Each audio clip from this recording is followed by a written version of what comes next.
Hi, my name is Steve Ross. I know a lot of you, even though I can't see you, because I've been associated with Continuity Insights for quite a few years now. And I am the executive principal of a boutique consulting firm called Risk Masters International LLC. And our topic today is going to be Hidden Secrets Revealed. Well, that's a little bit of a come on. The topic is actually going to be byproducts of tabletop exercises, but I knew that when I submitted the topic last year, if I had put in byproducts of tabletop exercises, probably the people who put together the conference would have been bored. Nobody would have showed up. But Hidden Secrets Revealed, now that's a sexy name, and I knew that my friends at CI couldn't resist it, and they didn't. So here we are today. Let's get into it. Here's the abstract. The only reason it's in here is that if someday you look back on these slides and wonder, why did I attend that session? Well, maybe you'll know why. Why do we do tabletop exercises?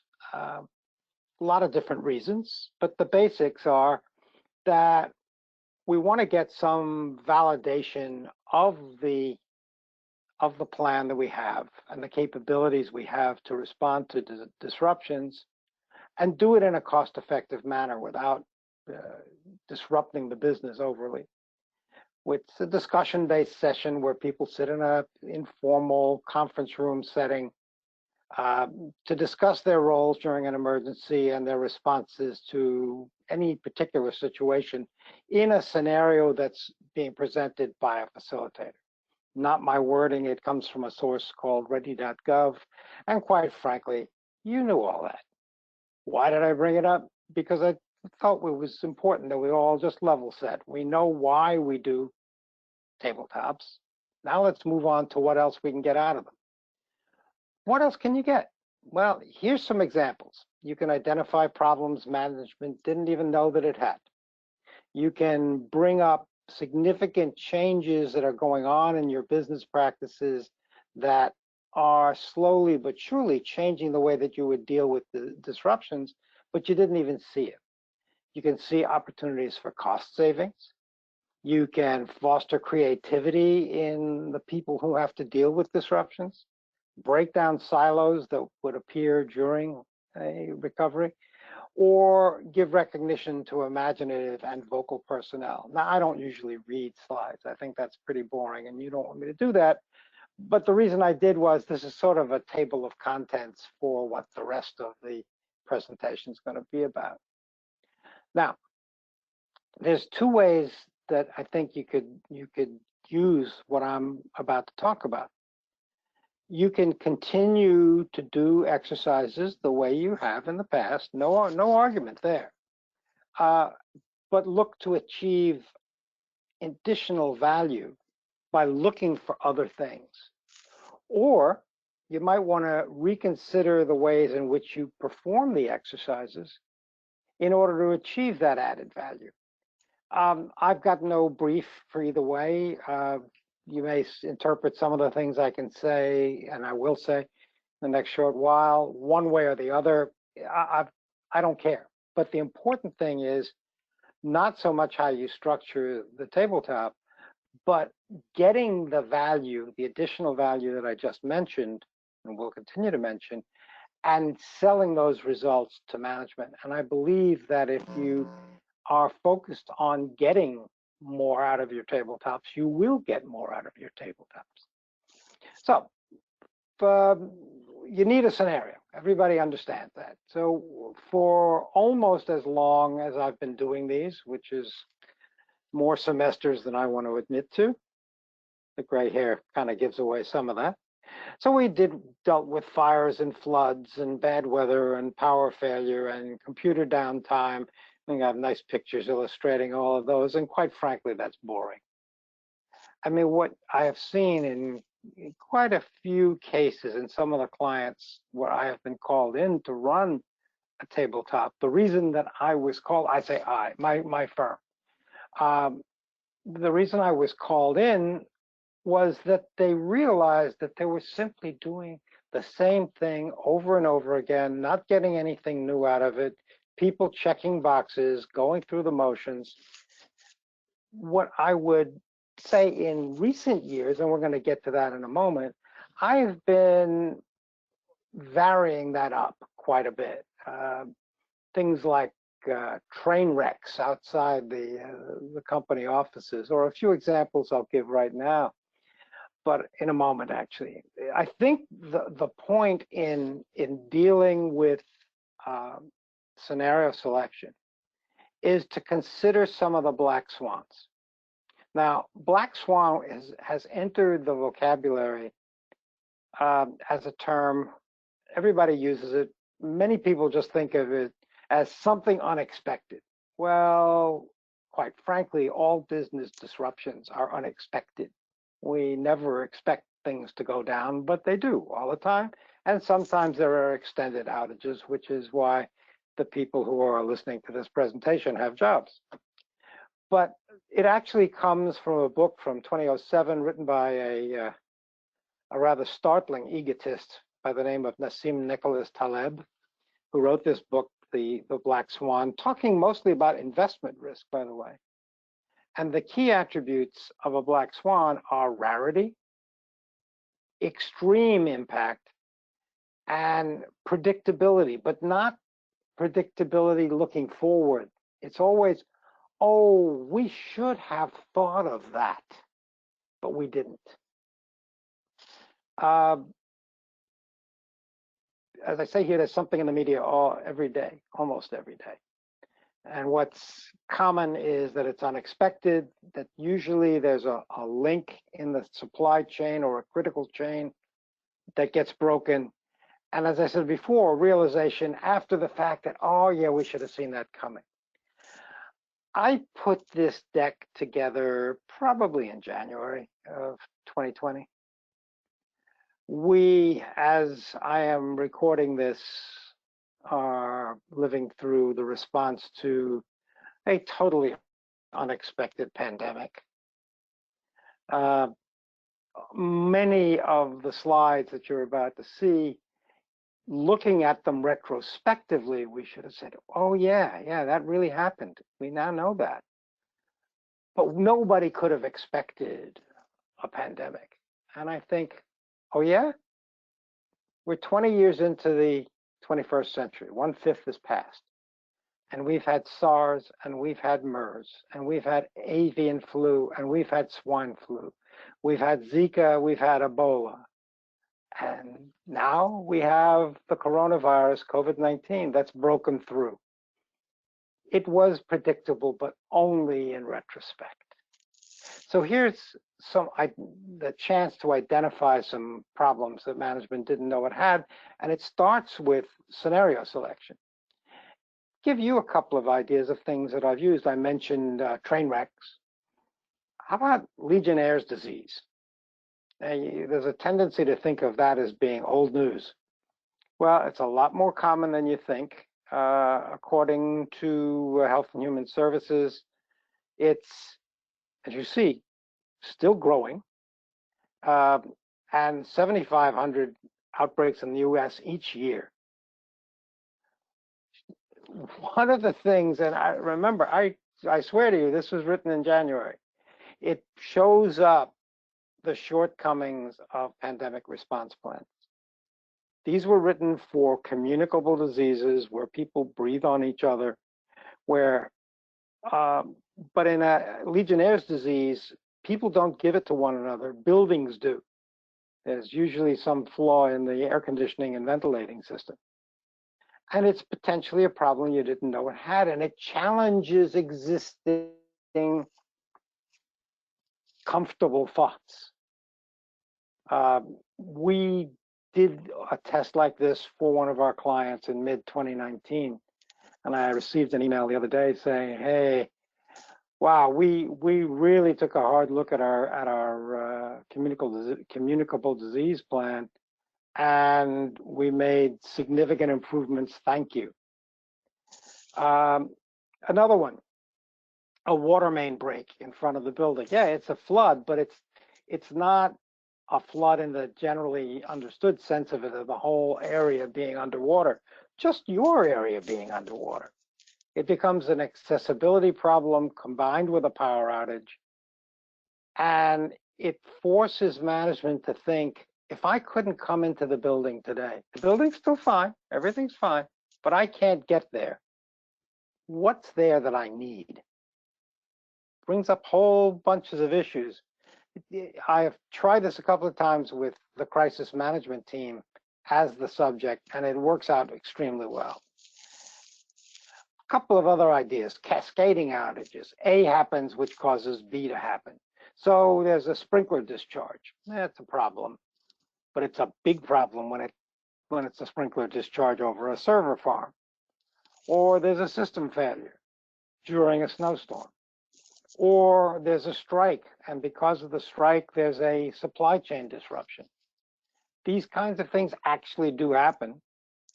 The particular one of a sprinkler that accidentally discharges, I didn't just think that one up. Client had that happen. So that's how you find out about these things. At this point, if we had all been gathered in San Antonio eating chili, I would have turned to you and say, what scenarios have worked for you? I'm going to take just like 2 or 3 seconds while you write down answers that you might think of, and you can either send them to me or just keep them for yourself so that you know that this is not just something off the wall. Okay, let's move on. You can highlight significant but little noticed changes as in business practices. Well, what do I mean by that? There's a lot of things. Personnel mobility. We've all got laptops now. We've all got cell phones, VPNs, and increasingly browser-based access, secure access, are available for people to work. We've got cloud computing, which means that backing up the data center is much less important than it was. Internet is everywhere. If I can't work in the office, I can go home. If I can't go home, I can go to Starbucks. Doesn't make any difference. And we've got people who normally would have worked together who are far apart from each other. Again, I repeat, this was written in January of 2020. Every single thing that's on this slide is now something that we know about and we all work with. But how many of you in January could say that you knew that? Well, I think in this crowd, most of you would say, yeah, I knew that. No surprises here. But how high up in your management chain would you go to find out if they were aware about how those changes work, how they change day-to-day business, how they would change the way you respond to a crisis? I did one of these tabletops for a client, and they have a plan, a written plan, or they had a written plan that says that the people in Office A would go to offices B and C, displacing less vital employees who were in B and C, who would then go home and wait until we could find additional space for them to work in. And within the room, most of the line workers said, I wouldn't do that. I would just take my laptop and go home. I'd work there. And the senior managers in the room who are not used to remote working, or at least in this company they weren't, said, oh, you can do that? Yeah, I do it all the time. Oh. You know, this really changes the meaning, the very meaning of what business continuity is all about. It's not about recovery from a disaster. It's about changing the way you do work so that you are resilient no matter what happens. But I question whether in every case management actually sees it that way. This is a great opportunity to bring that out to them. Which raises a question then. Is business continuity management a tactical or a strategic discipline? If it's tactical, then all you have to do is say, I have resource A, I need to have that resource. So in the event of a disruption to resource A, I will get that resource somewhere else and I'll have a second one. And so that means I've got 2 suppliers. It means I've got 2 data centers. It means I've got backup of people in different locations, or I've got cross-training, all the basic things that merely say I can recover. But if it's a strategic discipline, and I believe it is a strategic discipline, then what you think about is, how do I make this business better so that people, when some kind of disruptive event occurs, just move into a different mode and don't change the underlying business itself. If you follow that, let's take scenarios now and bring out things that maybe management isn't thinking about, which was the whole point here. Climate change. We all know what's going on, but is that a business continuity problem for you? Well, I'll tell you about 3 client situations that I've had in the past 2 years, 3 years. I have a client in Canada, in the capital, Ottawa. It's Canada, you know. They've had extended days in the past 2 summers where temperatures exceeded 100 degrees, 40 degrees in Celsius. 40 degrees is 104 actually, and they had 42, 43 degree days in Ottawa. Air conditioning systems simply weren't up to the job. People couldn't come to work. I've got a client who has a major office in Houston. Area-wide flooding in Houston after Hurricane Harvey meant that A, people couldn't get to their office, and B, they couldn't get to their customers' offices either. It's a service-based industry. And then a couple of clients in the Miami area, I don't know whether you're aware, but with the rise of water levels, sea levels, Miami is having frequent flooding problems. It's not the same thing as having a flood. It's meaning that you have to prepare for the day when everything is going to be flooded, not just because of a hurricane, but because of the sea. How are these things affecting the continuity of your business? Is your management even thinking about these things? I'll put it a different way. Do they expect to receive guidance from business continuity about the way that the corporation ought to be run? Let's take another topic, population change. We have irregular population growth. What do I mean by that? Actually, in the United States, the rate of growth has not been increasing very rapidly. But it has been in certain areas where actually there's been population decrease in other areas. So how does that change your business? If there aren't enough people to hire in location A, and there's too many people in population B, putting stress on public services, healthcare, finance, and so on, is that going to change the way you respond to business disruptions or cause them? Famine, water shortage. I know a couple of years ago we had a keynote speaker here at Continuity Insights that talked about water as a vanishing resource. What if there wasn't enough food? What if there wasn't enough water? Maybe I should just ask, because we all relate to that today, what if you ran out of toilet paper? Population's migrating, and it's going to get worse as the planet heats up.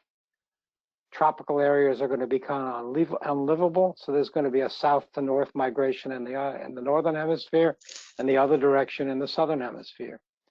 We've got wars, we've got interdependence of peoples. All of these could be subjects for a tabletop exercise. Are you using them? How about political change? We're seeing embargoes of critical raw materials. Just because two nations decide to get into a trade fight, sanctions, trade wars, borders that had been broken down, reinstituted. And then rioting and civil disorder has become more frequent than you would think. It's in Hong Kong over the right to trial, in Iraq over I'm not quite sure what, in India over religion, in France I have no idea what. The picture on the right here, I took it from my hotel room in the little town of Montpellier in the south of France. And there's a bunch of protesters, and nobody could quite figure out what they were protesting, but they were blocking the trolley lines, not trolley lines, but light rail. And here's all the police coming in to pick them up. It would be one thing to say, well, there was a riot, but this was the regular weekly Saturday afternoon riot. It was just disruptive of anybody's ability to do business. And if you walked along this beautiful square in this town of Montpellier, you'd see many of the shops had broken windows from this. Could that happen here? Could that happen anywhere you do business? Afraid it could. So that's what I meant. Let's go back. That's what I meant by saying, if you could incorporate these ideas into your tabletop exercise routine, it would just present challenges to management at a much, much higher level than fire, flood, lightning, tornadoes, the things that we've always done. Let's move on. Point out opportunities for cost savings. Well, let me ask a question. What are you paying for alternate facilities, for a backup data center, for an offsite storage location? With workplace mobility, workforce mobility, do we really need alternate facilities? Does cloud computing eliminate the need for a backup data center when they flop over from data center to data center? Do we need offsite storage locations with racks and racks of tapes? Or can we just all back it up into the cloud? These are good questions. I would ask the question slightly differently. Is cost a legitimate subject for your tabletop exercise? I don't know. I don't know of anybody who's saying, let's do an exercise to see how we can take some of the cost out of recovery. But why not? Why not? And here, if this had been a live presentation, I would have hoped to have seen a lot of hands raised in the audience with people telling me how they've done it.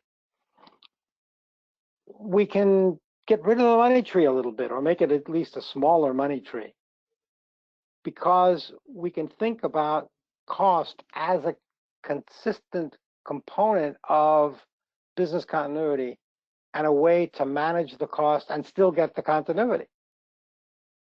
If you can demonstrate savings coming out of a tabletop exercise, this will just simply add a tremendous amount to the business continuity function's credibility. It gives the institution targets for changing the way they do business in order to get business continuity rewards. Too often we say, oh, we're changing the business and gee, we've just made business continuity harder. How about we're changing the business, we're making it more cost effective, and lo and behold, we've made business continuity more front and center. It certainly would make your senior management more likely to want to participate in one of these discussions. So again, I would have loved to get examples from you. And once again, I'm going to just take a deep breath and a sip of water and let you think about that for just a few seconds.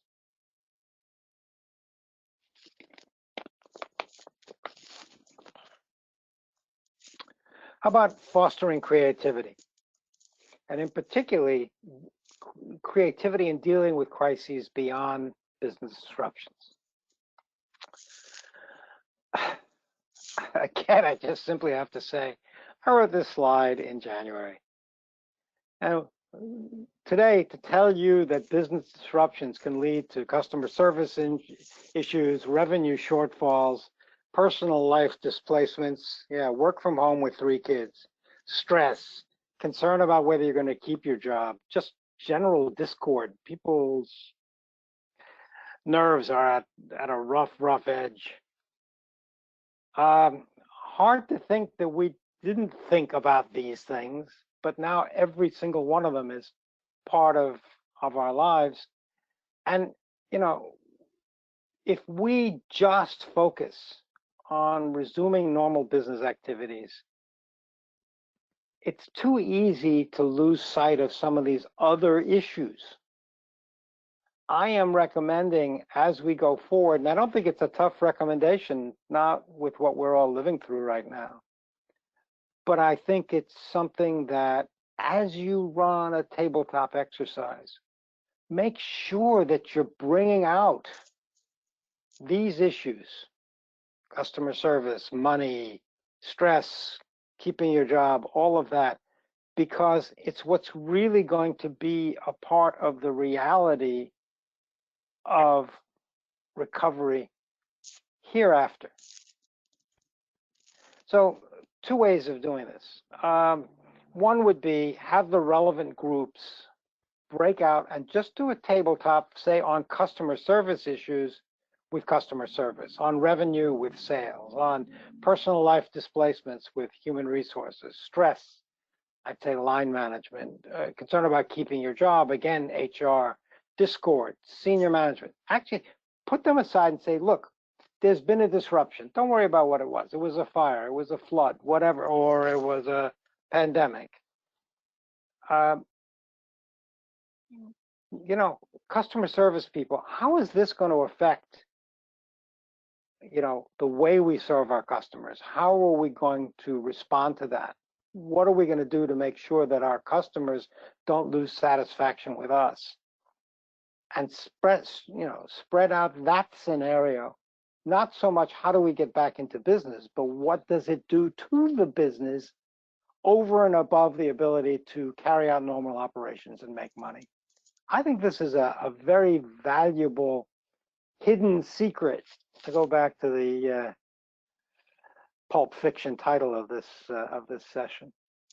Another approach would have internal groups address issues outside of their specialties, so that instead of having customer service look at customer service issues, maybe have the people in sales do that. Or instead of having revenue shortfalls in sales, let the people in senior management or line management or someplace else look at that.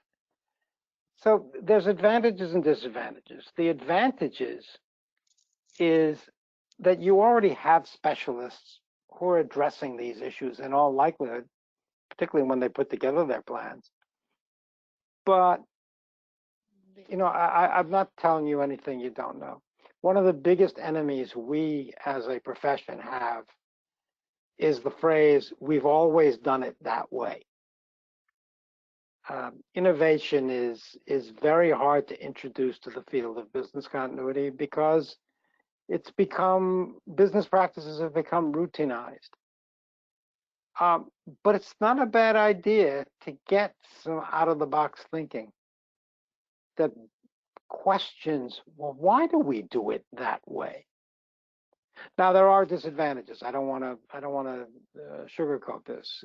There's a lot of turf protection, and quite frankly, when you offer to some people that you can think outside the box, they don't think outside the box, they think off the wall.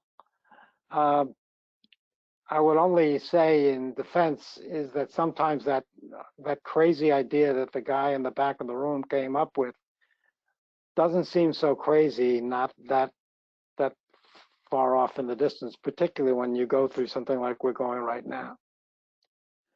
Of course, you could do both plan A and plan B.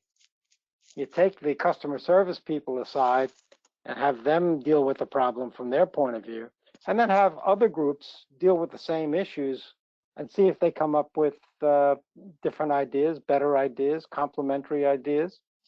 So just a different way of structuring a tabletop exercise to bring out other things. Can break down silos. Typically, when you get into a tabletop exercise, everybody comes as a representative of each particular group, and they do their thing in their normal role. But in a business disruption, that isn't always what happens. People take on different roles. They take on additional roles and plus what they do. They're forced into making snap decisions outside their normal span of responsibility. I mean, normally when something happens, you call facilities. You know, the lights went out. Well, maybe the lights went out for a really tough reason, and you've got to make some decisions about whether the lights are going to come on or not. Do you send people home? Do you shelter in place? Whatever you have to do, because you're acting on behalf of management that just isn't there. All I ask is this reality part of your tabletop exercise? Have you ever said to somebody, all right, Joe, I know you're really in operations, but things have gone sideways and I want you to take on the facilities role. Now, what would you do? That kind of question. Would we exercise those alternative roles? Well, here's a couple of ideas. One would be to simply have your normal tabletop test. I'm not going to change anything. Be comfortable with what you do, but keep one of the critical resources out of the test. So maybe you eliminate human resources or facilities or communications or IT. You pick your favorite. Let them sit aside. Say, okay, you can't get in touch with these people. You're going to have to make decisions by yourself. You could actually do the exercise not in the big conference room at headquarters, but go to a branch office, go to some place where you're out of physical touch with the senior executives. Now, of course, that would have to be combined with the idea that there was a breakdown in communications as well. But okay, you are now, all of you, going to a sales meeting in the Topeka office, and Topeka experiences a major disruption. The power goes out, there's a tornado warning, whatever. You can't contact corporate headquarters. What are you going to do now? It's sometimes a great way to foster cross-training, so that now you know what you're supposed to do. It's sometimes a good idea to do this kind of an exercise as a way to identify where cross-training is needed. When people just stumble through the dark and say, I wish I had some training about X, Y, or Z. If only to know, gee, where is the fuse box in this building? You know, what the two approaches here again, you could have the responsible function, let's say human resources, in the room watching, but mouths shut. They don't participate. Or conversely, just keep them out of there altogether. They'll get the report when it's all done. I kind of like the first approach better, but you have to know the people you're working with. There are some people who just don't know how to sit still and don't know how to keep their mouths shut. They're not good observers. They're good participants, but not good observers. So you'll have to know what makes most sense for what you're doing. Some pitfalls in doing it this way. Again, it's just an extension of turf wars. There's a lot of sensitivity to having somebody else showing how easy it is to do your job. The other side of that is that sometimes when you're in a specialty field, let's say like IT, non-specialists become very afraid to make decisions because they think they'll be incorrect. Even though I think we've all seen this, anybody who's ever been through a major disruption, that there are people who rise to the occasion. Nonetheless, it isn't easy to recreate the atmosphere of an actual disaster and tell people, okay, you're in a disaster mode now, make decisions. Well, you're not doing it the same way you would on a day like that. And quite frankly, in many corporations, the reason silos exist is because the corporate culture supports them. So unlike this picture here where the silos are falling down and into each other, they may be standing up forever. Let's give some recognition to imaginative and vocal personnel. I don't know if that's exactly what we're doing here in New York every evening at 7 o'clock when when the clock chimes 7. We all open our windows, go out into balconies, bang on pots and pans, yell and scream, applaud, and thank the emergency workers and all the essential people that are keeping our city going. I hope we do something like that when this is all over. But it's very hard sometimes to get recognition for good ideas in a tabletop exercise. I'm suggesting that you focus on who are the really creative people. So, you know, one of the things you've got to just accept, I think we all know it, is that your business continuity plan is not perfect. When the day comes, you will not do exactly what was in the script. It's just things don't work out exactly the way you planned. But it's a little bit difficult to see those imperfections if you are, you know, day-to-day familiar with it. I'm sure half the people in this room could, well, they're not in this room, but in this virtual room, could probably recite your business continuity plan from memory. Um, Getting alternate viewpoints and fostering an atmosphere where people are willing to pipe up with alternate viewpoints is a byproduct of a tabletop exercise if you build that in. You want to get fresh eyes. You want people to see things that others are missing. But you have to encourage those people to say something. Don't sit on it because they would just look foolish. Don't sit on it because maybe because they're new to the company. Maybe the guy who's new to the company or the gal who's new to the company is the one who's the best prepared to see things differently because he or she came from another company where they did things differently. They have that perspective that you want to tap into. That's a plus to you. It's a plus to the company. So listen to those fresh voices. You know, one example, conduct an exercise without company leadership. No managers, only staff. Yeah, because some of those people are going to turn into the de facto managers when the bad day comes. And in some cases, the lower ranks really do know what's going on better than the managers do. They're not going to meetings, they're just doing their jobs. So if nothing else, what you get out of that is an understanding of how deep into the organization the business continuity preparations have gone. Do people know what's in the plan?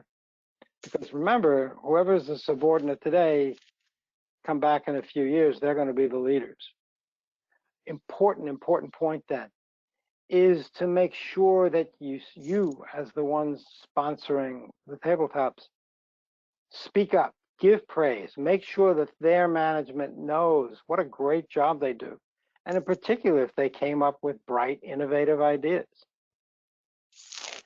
So, you know, if these are all such great ideas, why isn't everybody doing it? Well, number one, maybe everybody is doing it. You know, I would love to hear from the experiences of some of the people who may be listening to this.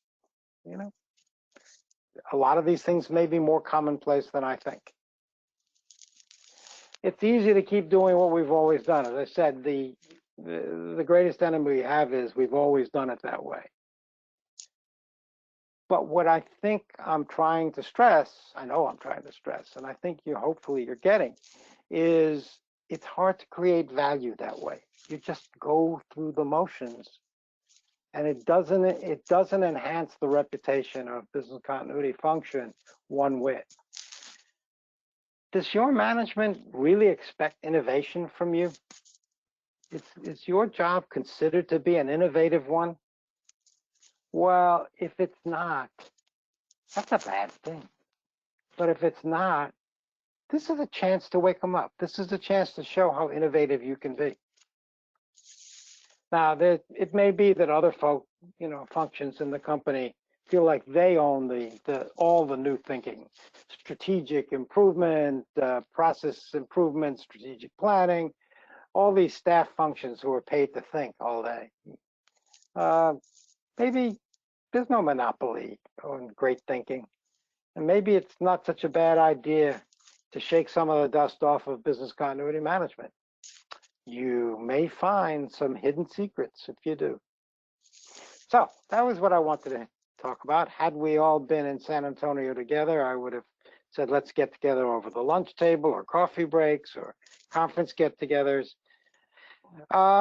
Next time I see you, come up to me and tell me you were listening to this presentation and you thought something of it and wanted to talk about it. Let's go get lunch or a coffee break. But in the meantime, feel free. It's my business card. I'm Steve Ross. Nobody calls me Steven except my wife when she's angry at me. And I'm at Riskmasters International in New York. Here's my phone number. There's my, that's wrong. That's not my email address. That's the old email address.